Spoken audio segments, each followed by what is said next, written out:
السلام عليكم ورحمة الله وبركاته. ازيكم يا حبايبي؟ عاملين ايه؟ يا احلى جمهور في الدنيا واحلى ناس واحلى ناس بتشجع وبتدعم. احنا النهارده يومنا جميل وعسل زيكم كده. بصوا، في قطايف وفي مكسرات، يعني ايه؟ سوداني على زبيبه على جوزتين، مش يعني فستق ولا عين جمل ولا حاجات من دي، لا حاجات على قدنا يعني اللي هي ممكن تتاح لاي بيت. واحنا دلوقتي هنعمل القطايف بتاعتنا، بنعملها اهي وبنقفلها. بصوا، ولو في قطايف ما اتقفلتش معاكي ممكن برضو ايه، بالفرشه كده بنقطه لبن وتقومي متكيه كده تقوم متقفله معاكي.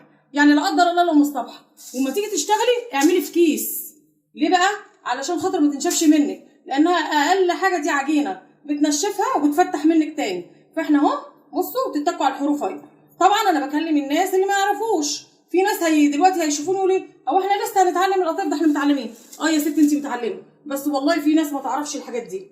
احنا بنكلم الناس اللي ما يعرفوش، وعايزين نعلم الناس ونخلي كل اللي ما يعرفش يعرف، وكل اللي ما عندهاش ومامتها موجوده في حياتها او حد يعلمها تتعلم.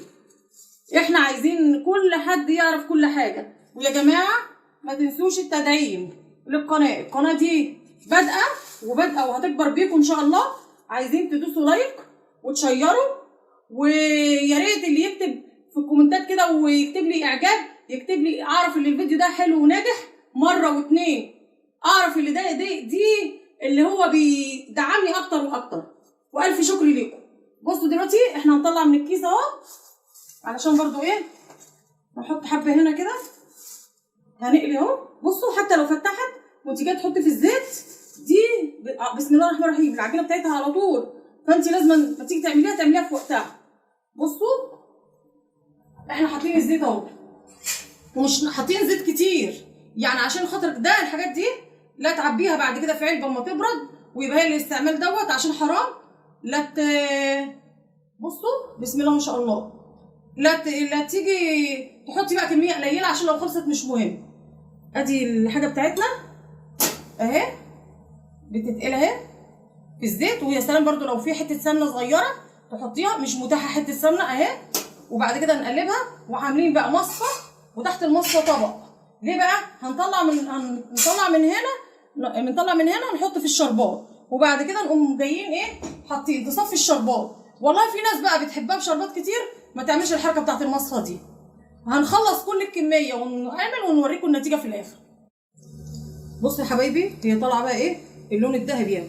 بصوا اللون ده، اوعي تسيبيها اما تحمر على الاخر وتقدقد.